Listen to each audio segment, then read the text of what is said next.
Halo teman-teman, perkenalkan nama saya Flora Melinda dari Prodi PGSD Fakultas Keguruan dan Ilmu Pendidikan dengan NIM 8601464049. Di sini saya akan menjelaskan tentang proses lahirnya Pancasila. Proses lahirnya Pancasila yaitu diawali dengan pembentukan BPUPKI, Badan Penyelidik Usaha-Usaha Persiapan Kemerdekaan Indonesia pada tanggal 29 April 1945 oleh Jepang, yang bertugas mempersiapkan kemerdekaan Indonesia dan merumuskan dasar negara. BPUPKI mengadakan sidang pertamanya pada tanggal 29 Mei sampai 1 Juni 1945. Pada sidang itu terdapat 3 tokoh penting, yaitu Muhammad Yamin, Supomo, dan Insinyur Soekarno. Di situ mereka berpidato untuk mengusulkan dasar negara. Pada tanggal 1 Juni, Soekarno memaparkan rumusan yang kemudian dikenal sebagai Pancasila sebagai dasar negara. Setelah sidang BPUPKI, kemudian dibentuklah Panitia 9 untuk menyusun teks rumusan dasar negara. Pada tanggal 22 Juni 1945, panitia ini menghasilkan Piagam Jakarta, yang merupakan konsensus awal isi Pancasila dengan penyesuaian tertentu, terutama terkait penentuan tentang agama.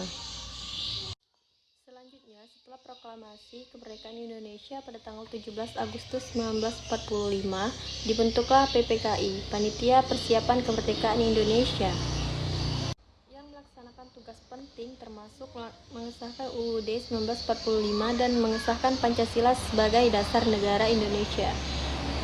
PPKI juga memilih Insinyur Soekarno dan Muhammad Hatta menjadi Presiden dan Wakil Presiden. Jadi, proses lahirnya Pancasila melalui 3 tahap utama, yaitu BPUPKI sebagai perumusan dasar negara, kemudian Piagam Jakarta sebagai rumusan awal dasar negara, kemudian PPKI, yaitu penetapan final oleh PPKI setelah kemerdekaan Indonesia. Nilai Pancasila yang tercermin yang pertama yaitu nilai ketuhanan, yaitu sila ke-1, pengakuan terhadap Tuhan tanpa memaksa agama tertentu. Kemudian yang kedua, kemanusiaan yang adil dan beradab merupakan perwujudan nilai kemanusiaan yang dimiliki oleh bangsa Indonesia. Dan yang ketiga yaitu nilai persatuan, sila ke-3, mengutamakan kepentingan bangsa di atas golongan. Dan yang keempat, nilai kerakyatan dan kemusyawaratan, yaitu sila ke-4, keputusan diambil melalui musyawarah untuk mufakat.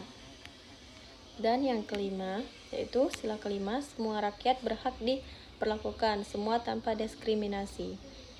Lalu peristiwa penting fokus sidang PPKI 18 Agustus 1945, yaitu sidang PPKI pada tanggal 18 Agustus 1945 merupakan momen penting dalam lahirnya Pancasila sebagai dasar negara.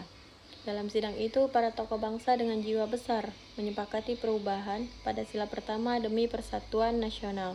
Tindakan ini menunjukkan semangat musyawarah, toleransi, dan persatuan yang menjadi roh Pancasila. Kemudian refleksi pribadi, peristiwa lahirnya Pancasila mengajarkan bahwa persatuan dan toleransi lebih penting daripada pribadi atau golongan bagi generasi muda saat ini. Nilai-nilai itu masih sangat relevan, yaitu di tengah keberagaman suku, agama, dan budaya, kita perlu meneladani semangat, toleransi, dan saling menghormati. Lalu, dalam bermasyarakat dan bernegara, penting untuk selalu mengutamakan kepentingan bersama serta menjaga persatuan bangsa. Semangat musyawarah dan gotong royong dapat diterapkan dalam kehidupan sehari-hari setelah organisasi maupun lingkungan sosial. Kemudian kesimpulan yang dapat kita ambil, lahirnya Pancasila bukan hasil dari satu orang, melainkan hasil kebijakan toleransi dan semangat persatuan seluruh tokoh bangsa. Semangat itu harus terus kita jaga dan diamalkan oleh generasi muda agar Indonesia tetap kokoh dan harmonis. Informasi tersebut saya mengutip dari berbagai sumber, yaitu dari internet, kemudian dari buku sejarah, lalu buku pendidikan Pancasila, dan berbagai sumber lainnya. Mungkin itu saja yang dapat saya sampaikan, kurang dan lebihnya saya mohon maaf. Kepada Allah saya mohon ampun. Saya akhiri dengan ucapan wabillahi taufiq wal hidayah. Wassalamualaikum warahmatullahi wabarakatuh. Bye-bye.